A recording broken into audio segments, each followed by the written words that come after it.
So first, let's look at this problem. We're integrating 14x plus 11 over x squared plus 3x minus 4, which we know is a rational function where the degree of the denominator is strictly larger than the degree of the numerator. So what we're going to do is decompose that rational function into parts. And what we notice here is that 14x plus 11 over x squared plus 3x minus 4, well, the denominator can be factored as x plus 4 times x minus 1. And here we see that we have two linear factors and they're different from one another. So that means that our decomposition will have the form a over the first linear factor and b over the second linear factor.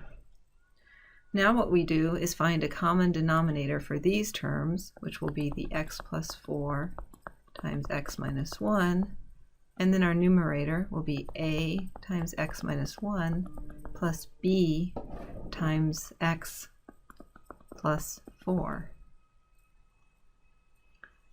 And now what we see is that the numerator here has to equal this numerator here, since they have the same denominator.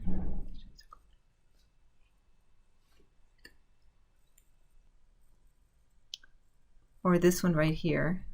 So what we can see then is that 14x plus 11 has to equal a times x minus 1 plus b times x plus 4.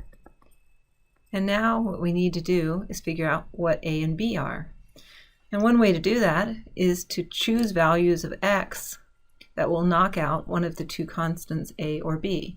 So for example, here, if I let x equal 1, then on the left-hand side, I have 14 plus 11, which is 25, equals a times 0 plus b times 5, which then means that b equals 5.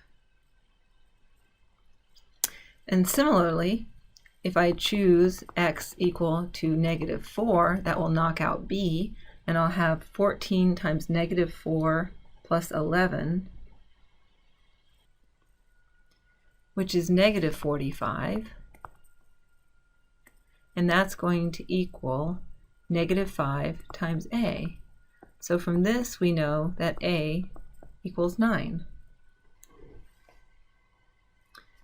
So now we see that the original rational function, 14x plus 11 over x squared plus 3x minus 4, equals a, which is 9, over x plus 4, plus b, which is 5, over x minus 1.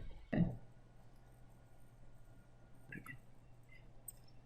So this would give us then 9 times the natural log of 8 plus 5 times the natural log of 3 minus 9 times the natural log of 7 plus 5 times the natural log of 2.